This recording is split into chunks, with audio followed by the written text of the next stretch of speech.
verse.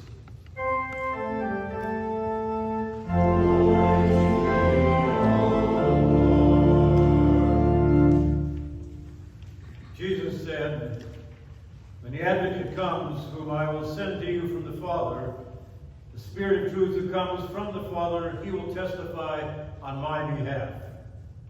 You are also to testify because you have been with me from the beginning. I did not say these things to you from the beginning because I was with you. And now I'm going to him who sent me, yet none of you ask me, 'Where are you going?' But because I've said these things to you, sorrow has filled your hearts. Nevertheless, I tell you the truth. It is to your advantage that I go away. For if I do not go away, the Advocate will not come to you. But if I go, I will send him to you. And when he comes, he will prove the world wrong about sin and righteousness and judgment. About sin, because they do not believe in me. About righteousness, because I am going to the Father, and you will see me no longer. About judgment, because the ruler of this world has been condemned. I still have many things to say to you, but you cannot bear them now.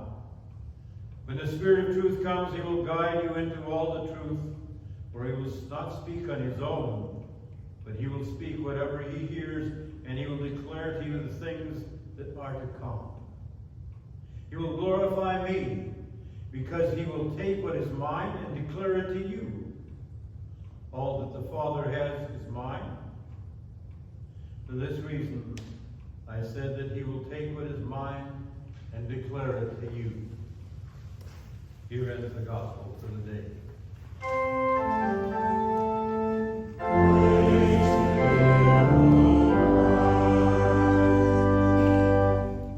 Please be seated.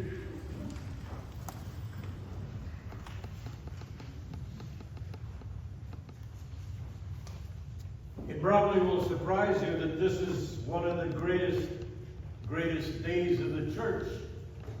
It is the birthday. So often we forget to make Pentecost something that is significant, but really it is not. It is something that is very big. As a matter of fact, this world contains about 6 billion people. 6 billion people. And of those 6 billion people, approximately 2 billion bear the name Christian. Some of them might be Christian in name only, but nevertheless, 1/3 of the Earth's population today celebrates the birth of the Christian church. When 12 seemingly insignificant people were empowered by the Spirit of God to make the proclamation of Jesus Christ worldwide. It's happening in Moscow, in Jerusalem, in the ruins of Gaza, in Africa, in Korea, and yes, even in Beijing. They're celebrating today, many people, the birth of the Christian church. 480 million claim to be Christian in Latin America. 320 million in Asia.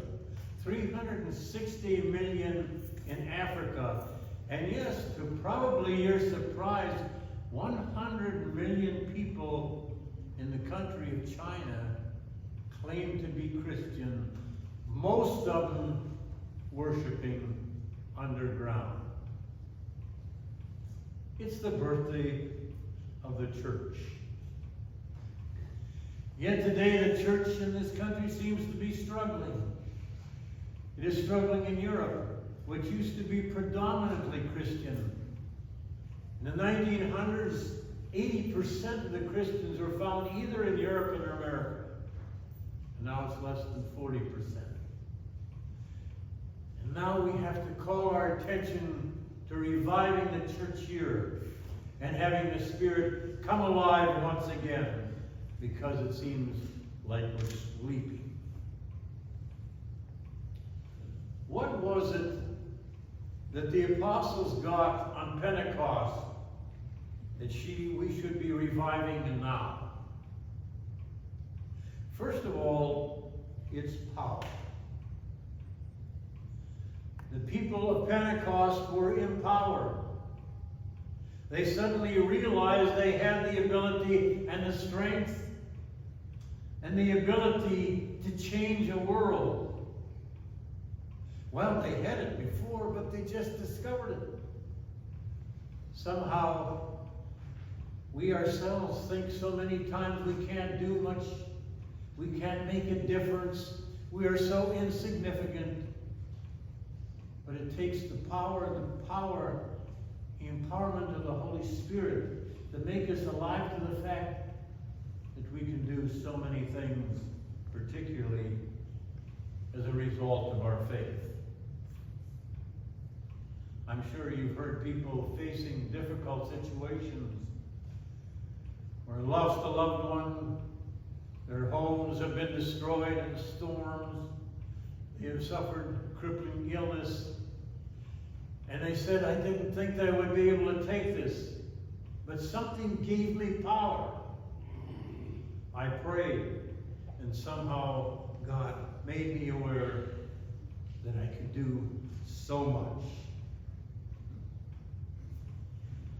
We stand here or sit here today sometimes feeling inactive. But we're not doing much. And sometimes, unfortunately, that's the case. During the last week, we spent a couple of days at Pearl Harbor. One of the things that I was reminded of in seeing all the things there and recalling all the events was that America was totally unprepared for an attack on December 7th of 1941.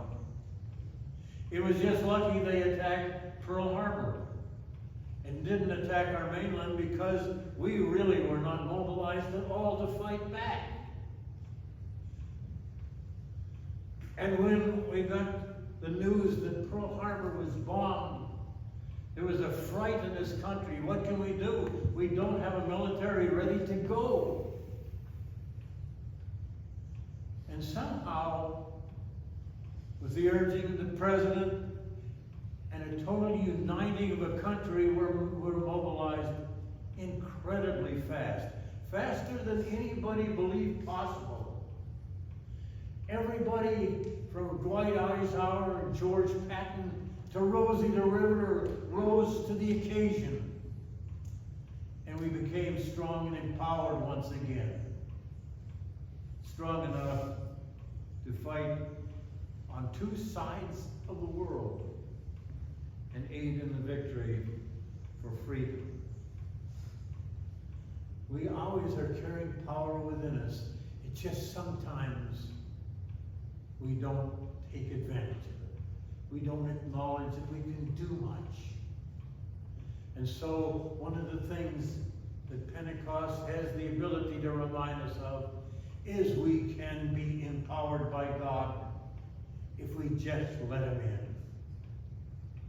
Sometimes it's not a matter of us finding God, it's letting God find us. The second thing that they discovered on Pentecost was a new purpose. Up until this time, the disciples were concentrated on a lot of selfish things. Can my brother and I be first in the kingdom of God? What can we get out of our relationship with this man that does these miracles, does all these strange things, and make proclamations about God? And then there were the zealots that were there for Israel to remain supreme, not really concerned about the message of salvation at all. Certainly not the salvation for all mankind. But when Pentecost came, they had a new purpose.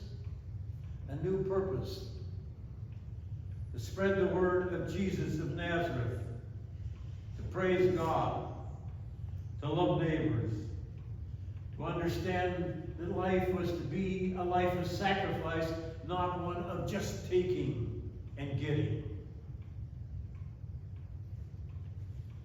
A new purpose.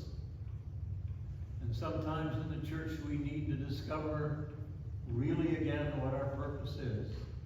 Our purpose is not to march to the orders of the 5:30 newscasters, but to rediscover the power of God in Jesus Christ and the gift of salvation. The third thing that people discovered on Pentecost again was the person of Jesus. Jesus was present. And even though he had left them, he had come back in a new form. He was a part of the Spirit of God. Salvation was the message of hope. Jesus was the center of the church. And care of each other was the proclamation of the apostles. The fourth thing that Pentecost brought the people was a new participation together. Discover that it was a lot easier and a lot more powerful to work with each other and to come as a united front, because so much more can be done with a group than just individuals. Stand united. Today, one of the biggest problems in the church is interdivision, fighting among themselves. Who's the best? Who's the greatest? Understand that we need to stand once again united together. Support the programs of the church. Support the worship. Support each other. In 1989, Latvia and Estonia and Lithuania were still under the country of Russia. In 1939, Germany had made a deal with Russia to give these three countries to them. And for 50 years, the people of Latvia, Estonia, Lithuania were persecuted by the Russians, tried to make them forget their culture, their identity, tried everything they could do to separate them from their past and what they considered important, and most of all, their nationalism. In 1989, the people of these three countries joined together, and they formed a human chain from the end of one country across all three countries, stand together and say, we want our lives back. Nothing with any kind of hatred or armed conflict. They simply declared to the world together that they wanted to be free. The countries around the world noticed, and in 2 years, all three countries were freed. The power of togetherness. That's one of the things that people discovered on Pentecost. And it's one of the things that we have to continually remind ourselves of today in the church. Together we stand so much stronger than alone. These are the lessons of Pentecost. Birthday of the greatest organization in the world. Something that you and I are a part of. And today we wear red, celebrate. We celebrate our power, our purpose, our person of Jesus, and our participation together. A happy birthday to all of you as a part of God's kingdom. Amen. Sermon hymn 3. 396 Spirit of Gentleness. 396.